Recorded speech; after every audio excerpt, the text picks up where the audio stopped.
आज इस वीडियो में हम बात करेंगे एंकरिंग बायस के ऊपर। एंकरिंग बायस ये एक ऐसा बायस होता है जिससे हमारे माइंड को और ब्रेन को फुसलाया जा सकता है, यानी कि कोई भी हमें बेवकूफ़ बना सकता है। ये बायस तब पिक्चर में आता है जब हमारा माइंड पूरी तरीके से रिलाय होता है उस इंफॉर्मेशन के लिए जो हमें सबसे पहले दी जाती है। जी हाँ, कहने का मतलब यह है कि हमारा माइंड बिनाइंडली फॉलो करता है उस इंफॉर्मेशंस को बिना सोचे कि वो इंफॉर्मेशन हमारे लिए सही है या नहीं, क्योंकि वो इंफॉर्मेशन हमें सबसे पहले मिली है ना। और ये भी हम नहीं सोचते कि उस इंफॉर्मेशन के पीछे क्या मैसेज है या कुछ ऐसी चीज़ छुपी हुई है या कोई हमसे छुपा रहा है ना।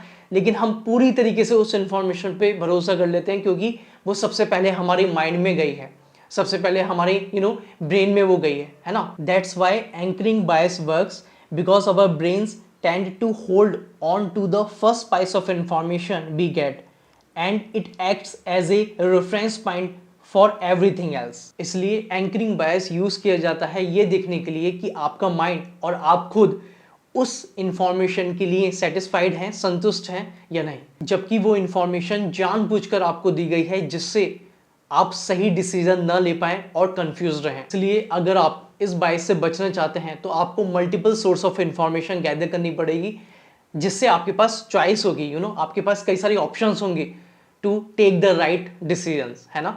तो इसलिए आपको याद रखना है, बहुत जगह बहुत लोग यूज करते हैं जानबूझकर कि ये देखने के लिए कि आप पूरी तरीके से उस इंफॉर्मेशन के लिए संतुष्ट हैं, सेटिस्फाइड हैं। एक एग्जाम्पल से समझते हैं।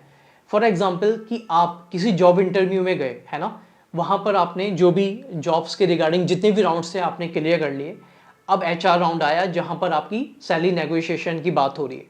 तो क्या हुआ, एचआर ने आपको एक सैलरी रेंज दी। तो जब वो सैलरी रेंज आपको दी जाती है, यानी वो ही एंकर है, वो ही फर्स्ट पाइस ऑफ इंफॉर्मेशन है जो आपको जानबूझकर दी गई है ना। तो उससे क्या होता है, उससे आपका माइंड एंकर हो गया है, आपके अंदर एंकरिंग बायस पैदा हो गया है। तो अब क्या होगा ना कि आपकी जो सैलरी होगी वो उसी के अराउंड होगी जो पहली इंफॉर्मेशन एचआर ने दी है। तो इस तरीके से सैलरी नेगोशिएशन होता है और ये चीज़ ना हर जगह हर फील्ड में यूज होती है। वो बात अलग है कि हमें पता नहीं चलता, है ना। इसलिए एंकरिंग बायस को छोटा मत समझिए, इस तरीके से हमारे बायस काम करते हैं। और तो इस टाइप के कई सारे एग्जाम्पल्स हैं जो एंकरिंग बायस के अंदर आते हैं, like sales discounts, price negotiation and many more, है ना। तो ये चीज़ आपको देखनी है कि कैसे एंकरिंग बायस काम करता है।